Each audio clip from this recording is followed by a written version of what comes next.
네, 여러분 안녕하십니까? 라디오 오늘 유한솔입니다. 오늘 강지혜 아나운서가 개인적인 사정으로 쉬게 되면서 어제에 이어 제가 대신 진행을 하게 됐습니다. 위드 코로나를 강력하게 추진해온 싱가포르에서 역대 가장 많은 5,000명 이상의 코로나19 신규 확진자가 발생했습니다. 하루 전보다도 확진자가 2,000명 이상 늘어난 셈인데요. 싱가포르 정부에서도 이상급증이라면서 그 원인을 살펴보는 중이라고 밝혔습니다. 자, 인구가 545만 명인 싱가포르의 백신 접종 완료율 무려 84%, 세계 최고 수준인데요. 지난 7월부터 이미 단계적 일상 회복을 위한 위드 코로나를 채택한 싱가포르고요. 다음 달부터 위드 코로나에 들어가게 되는 우리로서도 이런 타국의 상황을 주시할 수밖에 없습니다. 자, 당연한 이야기지만 위드 코로나가 코로나의 종식은 결코 아니겠습니다. 방역의 초심을 잃어서는 안 되겠습니다. 10월 28일 목요일 라디오 오늘 광고 듣고 시작합니다.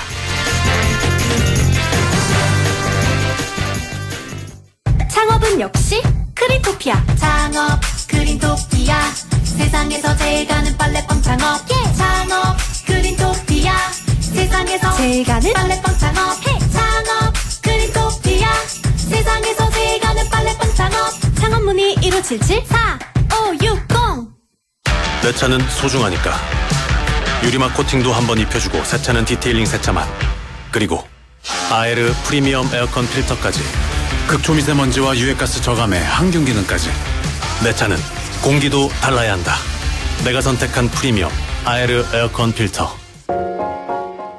아빠 어디 가? 트레버스 보러 가지. 2021년 7, 8, 9월 수입 대형 SUV 3개월 연속 판매 1위. 가족과 친구, 그리고 더욱 커져가는 내 라이프를 위해 10월 트레버스를 36개월 무이자 할부 혜택으로 만나보세요. 한국수입자동차협회 등록 기준, 상세 내용 홈페이지 참조. Chevrolet, find new roads. 훌쩍 알러지엔 간질 알러지엔 애취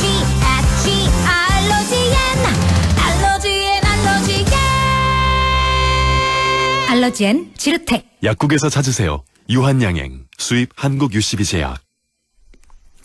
네, 10월 28일 목요일 라디오 오늘은요. 먼저 과거의 정치사에서부터 현재 정치 현안까지 지역의 눈으로 살펴보는 코너죠. 천용길의 정치 TMI, 뉴스민 천용길 편집장과 함께하겠습니다. 자, 그리고 2부 이슈 오늘에서는 다음 달 8일부터죠. 영풍석포제련소가 열흘간의 첫 조업정지에 들어가게 됩니다. 잠시 후 환경운동연합 김수동 공동대표 연결해서 또 자세한 이야기 들어보겠습니다. 라디오 오늘 생방송을 놓치신 분들께서는 유튜브로도 다시 들어보실 수가 있습니다. 많은 애청 바라겠습니다.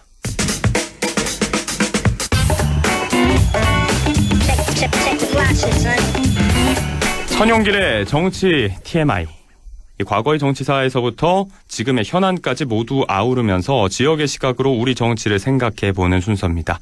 뉴스민 천용길 편집장 연결하겠습니다. 안녕하십니까? 네, 안녕하십니까?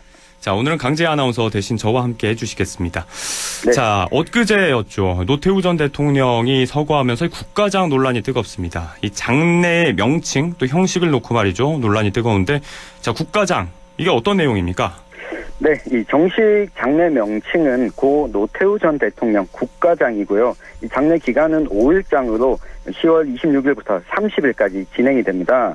이 국가장이라고 하면 뭐 국가 또는 또 사회에 공훈을 남겨서 국민의 추앙을 받는 사람이 이 서거한 사람에게 치르는 가장 격식 높은 장례식입니다. 이 과거에는 국장과 국민장에 관한 법률이 있었는데 그래서 국장과 국민장이 좀 나눠져 있었거든요. 네. 그러다가 2011년에 이 국가장법으로 이 통일해서 구분을 없앴습니다. 이 장례 비용은 국고에서 부담을 하고 다만 조문객의 식사 비용이나 뭐 노제, 이 사구제 등에 대한 비용은 이 직접 부담을 하고요. 이 국가장 기간에는 행정기관에서는 이 조기를 제한합니다. 자, 아무래도 이 국장과 국민장이라는 명칭이 익숙한 분들이 많이 계실 텐데 이게 2011년에 통합이 됐고 국가에서 이 장례 비용을 부담하는 가장 격식이 높은 장례, 뭐 현저한 공훈이라든지 뭐 국민의 추앙, 쟁점이 될 만한 부분이 보이긴 합니다. 그간 다른 역대 대통령의 경우는 어땠었나요? 네, 이 과거에는 국장, 국민장, 가족장 등의 명칭으로 장례가 진행이 됐습니다. 이 박정희, 김대중 전 대통령은 이 국장을 지냈고요. 이 최규하, 노무현 전 대통령은 국민장, 또 윤보선, 이승만 전 대통령은 가족장으로 치렀습니다. 네. 이 과거에는 이 국장과 그보다 좀 낮은 이 국민장으로 구분을 했었는데요. 이 당시에는 9일 이내, 7일 이내에 장례를 치르게 됐습니다. 이 박정희 전 대통령 국장이 9일로 가장 길게 진행이 됐고, 김대중 전 대통령의 국장은 6일 동안 치러졌습니다.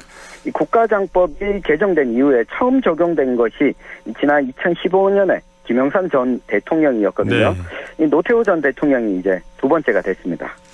같은 국장이어도 이제 기간의 차이가 있었고 또 그 격의 차이를 뒀던 국장과 국민장의 구분이 없어지고 통합된 국가장. 6년 전에 말씀하셨던 대로 김영삼 전 대통령에 이어서 이번이 두 번째 적용인데 이 장례 절차도 그렇지만 언론에서 사망, 또 별세, 서거 이런 표현이 혼동돼서 쓰이고 있는 모양새입니다. 여기에도 각각 논란이 있던데 어떤 차이가 있는지 좀 짚어주시면 좋겠습니다. 네, 앞서 잠깐 언급을 했었는데요. 국가장법에 보면 이 서거라고 하는 명칭이 나와 있습니다. 이 사망해서 세상을 떠났다는 말을 높여서 부르는 말인데 이 국가장을 진행하는 사람에게는 이 서거라는 이 표현을 쓰게 됩니다. 네. 또 별세라는 말도 윗사람이 세상을 떠났다라는 뜻으로 높임말인데요. 그 외에 그냥 세상을 떠났다, 이 사망했다라는 표현을 언론이 쓰기도 합니다. 이외에도 또 많이 쓰는 단어 중에 산하했다, 선종했다, 열반했다, 네. 작고했다, 타계했다 등의 말을 쓰는데 대부분 이 사망한 사람을 좀 높이거나 길여서 부르는 말들을 언론에서 주로 쓰고 있습니다. 대부분의 존칭과 다르게 그냥 단순 사실로서의 사망을 쓰는 경우에 좀 논란이 생기는 것 같은데 사실 제가 봤던 속보의 제목도 사망으로 표현이 돼 있었거든요. 여기에 반발하는 댓글들도 꽤 있었던 걸로 기억하는데 왜 이렇게 표현이 다를까요? 온도차가 왜 나는 걸까요? 네, 이게 아무래도 노태우 전 대통령에 대한 평가가 언론마다 조금씩 차이를 보이고 있어서입니다. 네. 이 87년 민주화 이후에 첫 직선제 대통령에 당선이 됐고 전임 대통령이었던 전두환 정부와는 좀 선을 그었고 이 북방 외교라든가 경제 민주화와 관련해서는 나름 이 성과를 봤다는 이 재평가가 있었거든요. 네. 여기다가 아들인 노재현 씨가 광주에 가서 5.18에 대해 좀 사과하는 등 이 군부 쿠데타 주역 중 한 사람이었지만 이 전두환 씨와는 조금 다른 행보를 보였다는 것 때문에 이 별세나 이 서거라는 표현을 쓰는 언론도 있었습니다. 네. 그럼에도 군부 쿠데타의 주역이었다는 점, 이 광주 항쟁을 진압에 나섰던 이 사람 중 한 명이라는 점, 그리고 이 대통령 퇴임 이후에 뇌물수수와 이 부정부패 등으로 징역 17년형을 선고받았던 전례가 있었기 때문에 이에 대해서 이 서거라는 표현을 쓰길 꺼려하는 언론도 있었던 탓입니다. 네, 아무래도 이 과와 오점이 확실하고 또 신군부의 주역이고 또 12.12 사태 주역이면서도 이후의 행보가 재평가받고 있는 또 재임 시절 업적 이런 것들 때문에 시각차가 존재한다는 말씀이신데 네. 얘기 중인 이 장례 절차 그리고 이런 표현들 의전의 성격으로 봐도 무방할 것 같아요. 이게 전직 대통령 의전과 예우에 관해서도 법으로 정해진 부분이 있을까요?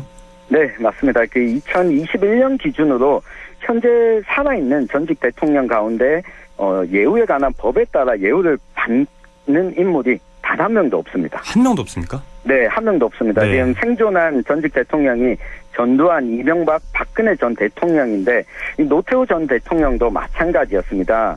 이게 법률에 명시가 되어 있는데 재직 중에 탄핵된 경우, 네. 금고 이상의 형이 확정된 경우가 이 대통령 예우를 받을 수가 없는데요. 다 하나씩 해당이 되는군요.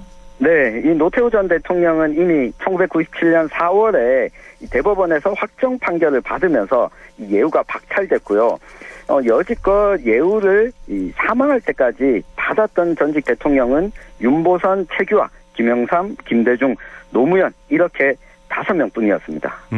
그런데 지금 말씀하신 대로 오히려 이 예우가 적용됐던 윤보선 전 대통령의 경우는 90년도에 이제 가족장이 치러졌다고 말씀을 해주셨고 네. 이게 좀 헷갈리는 부분이거든요. 이 예우가 법적으로 박탈이 됐는데 국가장으로 치르는 게 가능한가 이 부분인 것 같습니다.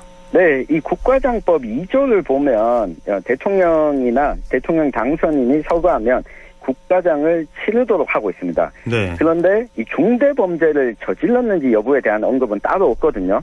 이 범죄를 저질렀더라도 이 국가장을 할 수 있는 대상자가 될 수 있는 겁니다. 그런데 이 국가장법 1조를 보면 대상자와 관련해서 이 국가 또는 사회의 현장 공훈을 남겨서 이 국민의 추앙을 받는 사람이다. 이렇게 명시하고 있는데 네. 노태우 전 대통령이 과연 국민의 추앙을 받을 만한 공훈이 있는지 이 부분 때문에 사실 좀 논란이 되고 있습니다. 네.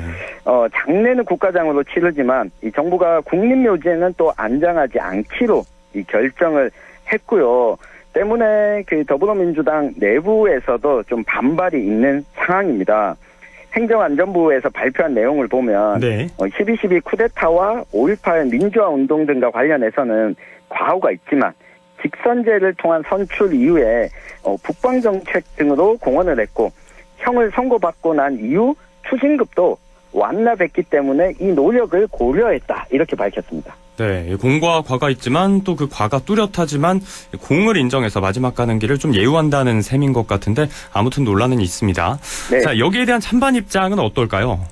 네, 일단 국가장으로 치러지게 되면서 경상북도나 대구시의 경우에는 분향소를 설치했습니다. 이 반면에 광주광역시장과 광주시에는 이 반대 성명을 또 내기도 했거든요. 네. 심상정 정의당 대선 후보도 내란죄를 범한 전직 대통령의 국가장 예우를 박탈하는 규정이 없다는 이유로 국가장을 치르겠다고 하는 것은 국민 상식에서 벗어난 것이다. 강하게 좀 비판을 했습니다. 네. 이 반면에 국민의힘의 김기현 원내대표는 당의 공식적인 입장은 없다면서도 역사적 인물에 대한 평가가 갑론을박이 있더라도 이 대한민국 위상에 맞춰서 전직 국가 원수를 예우하는 문화가 정착되는 계기가 됐으면 좋겠다. 네. 이렇게 긍정적으로 좀 평가를 했습니다. 이걸 놓고 보면 사실 국민들의 여론과 이 정치권의 온도 차이가 어떤지 좀 논란이 여전히 있는 상황이거든요. 네네. 게다가 이번에 이렇게 정하고 나면 현재 예우가 다 박탈된 전직 대통령들의 이 사망 이후도 국가장으로 치르게 되는 것 아니냐 이런 논란이 또 재차 있을 수 있거든요. 네. 무엇보다도 이 법 규정 자체가 조금 미비한 부분이 있어서 이 부분은 국회가 이후에 다시 좀 논의해서 법 개정 등의 절차가 좀 필요할 것 같습니다. 명확히 할 필요가 있다. 네. 자, 이 굴곡이 많았던 현대사를 돌아보면 항상 도마 위에 오르는 게 이 위정자들의 공과 과 어떻게 볼 것인가의 문제인데 우리가 지키려고 하는 정의에 들어맞는 결정들 평가가 이루어졌으면 좋겠습니다. 자, 오늘 말씀 여기까지 듣겠습니다. 고맙습니다. 감사합니다. 네, 지금까지 천용길의 정치 TMI 뉴스민 천용길 편집장과 이야기 나눠봤고요. 라디오 오늘 1부는 여기까지입니다. 잠시 후 2부에서 뵙겠습니다.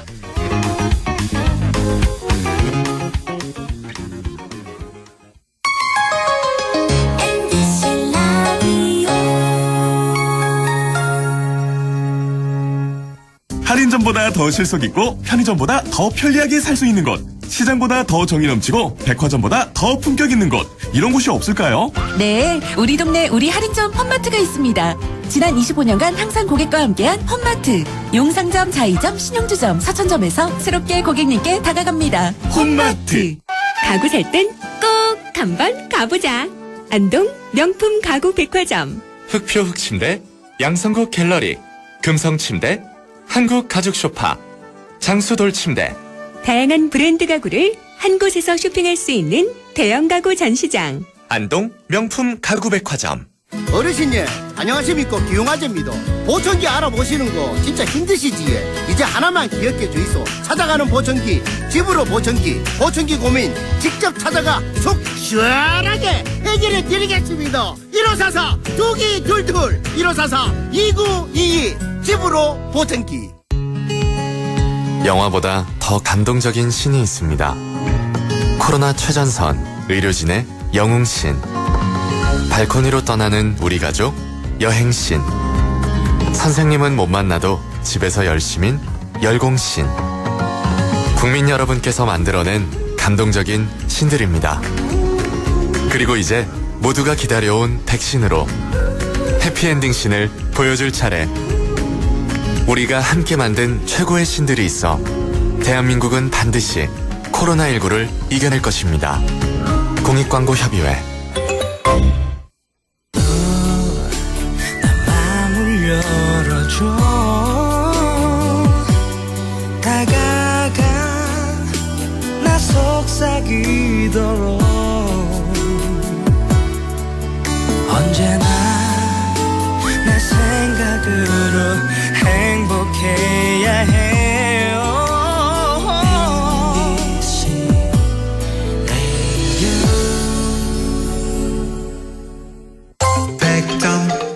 MBC 라디오.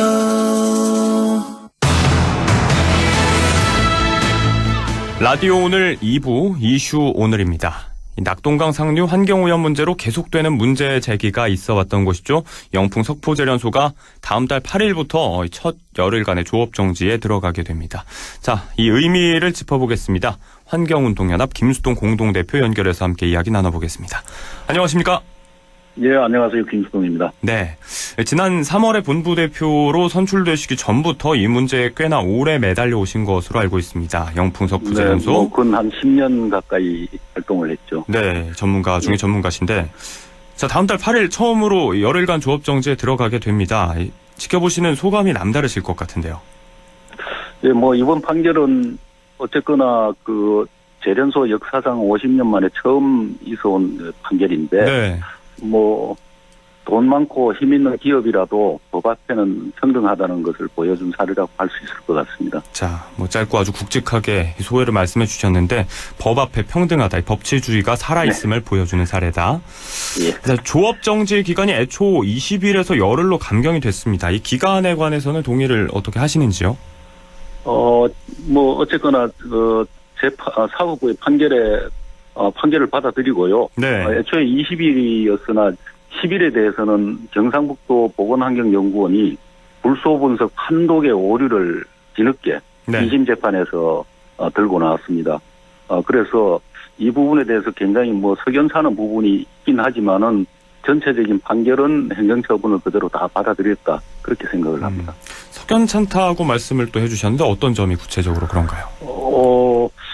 경상북도 보건환경연구원이라는 것은 국가의 공인기관이지 않습니까? 그래서 네. 그 공인기관에서 이거를 재판의 증거로 사용하는 불소 분석에 대해서 나중에 뒤늦게 오류가 있었다라고 이렇게 하는 것은 네. 이건 공인기관의 국가기관의 신뢰성의 문제가 굉장히 가격을 잇는 것이죠.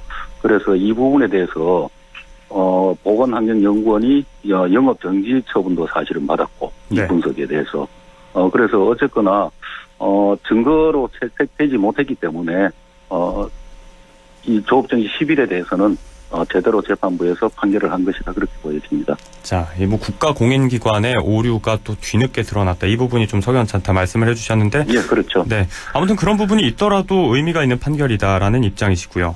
예, 그렇죠. 자, 열흘간의 조업정지에 들어가기까지 10년이라는 지난한 세월을 또 이야기하셨는데 법정 다툼을 비롯해서 우여곡절이 정말 많이 있었습니다. 돌아보시면 네. 어떻습니까?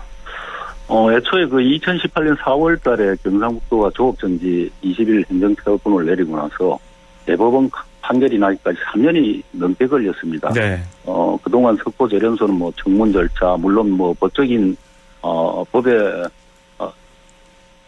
또 명시되어 있는 네. 절차긴 하지만 청문 절차나 또 행정심판위원회 그리고 행정소송으로 3년 넘게 끌었지 않습니까? 네. 그래서 이번 판결은 제련소 역사상으로 처음으로 내려진 조업정지고 그래서 이번 판결의 의미는 매우 크다라고 볼 수 있습니다. 네, 아무튼 초유의 사태니까요. 긴 시간 끝에 결국 이렇게 됐는데, 자, 이번 건이 2018년 공장 내 토양에 대한 폐수 유출건이고 또 별도로 지난 2019년에 환경부 특별점검에서 공장 내 별도 배관을 통해서 폐수를 배출한 사실이 드러났고 이걸로 또 조업정지 60일 처분을 받은 적이 있지 않습니까? 이 문제는 아직도 재판이 진행 중인 거죠?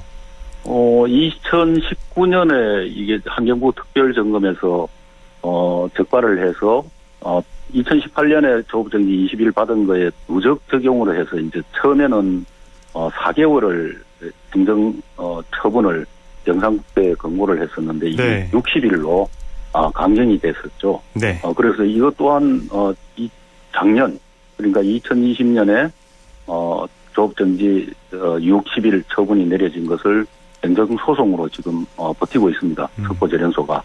그래서 석포제련소는 뭐 법규를 지키기 위한 뭐 공장 운영 개선이라든지 뭐 이러한 것에 비용을 들이는 것보다 오히려 법을 위반하더라도 소송 비용이 적게 든다고 판단하는 것인지 모르겠습니다. 네. 그래서 기본적으로 제가 봤을 때는 법을 지켜가면서 기업 운영을 하겠다는 의지가 아예 없는 것이 아닌가. 뭐 그런 생각까지 들고 있습니다. 이게 약간 자본의 논리인 것 같다. 이거 운영 개선보다는 소송이 쉽게 말해서 소위 뭐 싸게 먹힌다고 보는 것 같다. 싸게 든다. 뭐 그렇게 지금 50년 동안 기업 운영을 그런 식으로 해왔다라고 보여집니다. 아쉬운 점을 말씀을 해주고 계신데, 자, 아무튼 또 이 조업 정지를 통해서 손실을 막대할 것 같다 이런 이야기도 했단 말이죠. 이번 조업 정지를 통해서 영풍그룹 그리고 또 석포제련소 측에 좀 대표님이 바라고 싶은 점이 있다면요. 이번에 두 번째 조업정지 60일 행정소송 진행 중인데요. 이 역시도 이번 판결을 보면은 그대로 시간이 걸리겠지만 최종 확정될 수밖에 없다고 봅니다. 네. 그렇게 본다라면 제련소는 더 이상 소송으로 비용과 시간을 보내지 말고 이제는 제련소를 폐쇄 이전 복구하는 쪽으로 방향을 잡는 것이 지금까지 50년 동안 온갖 법 위반과 환경 훼손으로 이 부를 축적해온 것에 대한 일말의 사회적 책임을 지는 것이라고 생각을 하고요. 네. 그리고 기업 경영의 자세를 바꿔야 하는 것이 시대적 흐름이라고 봅니다. 요즘 기업 경영 평가를 재무 평가만 하는 것이 아니라 ESG 평가를 이렇게 하지 않습니까? 그렇죠. 그래서 제련소도 이제는 실질적인 ESG 평가가 될 수 있도록 그렇게 하는 것이 시대적 흐름이다. 네. 거기에 부합하는 일이다. 그렇게 생각을 합니다. 네, 시대의 흐름에 맞게 좀 변화하라, 확실하게 책임을 지라는 당부의 말씀도 해주셨고요. 또 다른 쟁점도 한번 짚어볼까요? 저희가 관련 보도를 했었는데 국정감사에도 올라온 이야기입니다. 현재 공화군이 영풍 석포제련소에 허가한 낙동강 하천 점용 허가, 이걸 두고도 계속해서 논란인데, 자, 어떤 문제가 있는지 좀 짚어주시겠습니까? 네, 지금 하천 점용 허가는 지난 5월 20일 공화군에서 제련소 측에 내렸고요.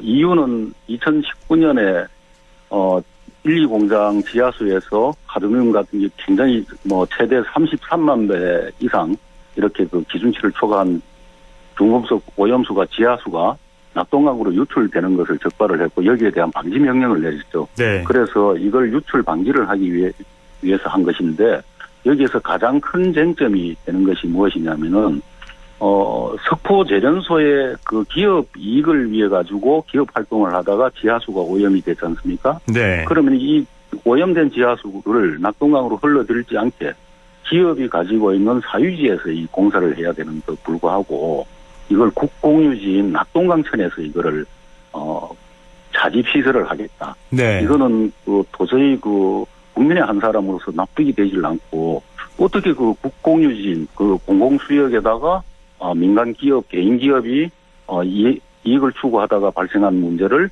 해결을 하려 든다. 이거는 가장 큰 문제가 사실은 이러한 문제죠.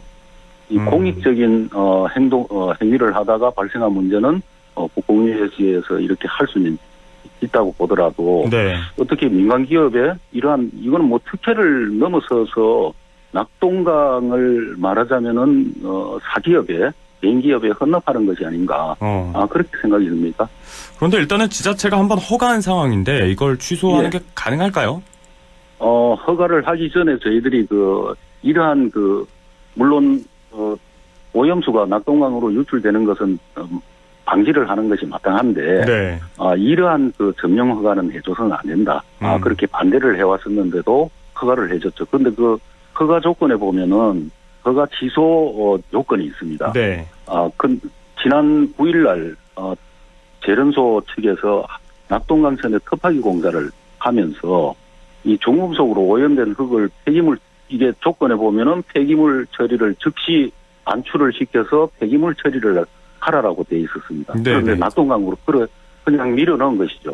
그러니까 일반적으로 이게 오염된 토양이 아니면은 그렇게 할 수도 있겠는데 이게 이미 대구지방환경청에서 이 땅은 제련소 주변에 있는 낙동강천의 땅은 중금속으로 오염이 돼 있다라고 이렇게 특위를 했습니다. 네. 그래서 이거는 즉시 반출을 하도록 이렇게 했는데도 이걸 이제 그 위반을 했던 것이죠.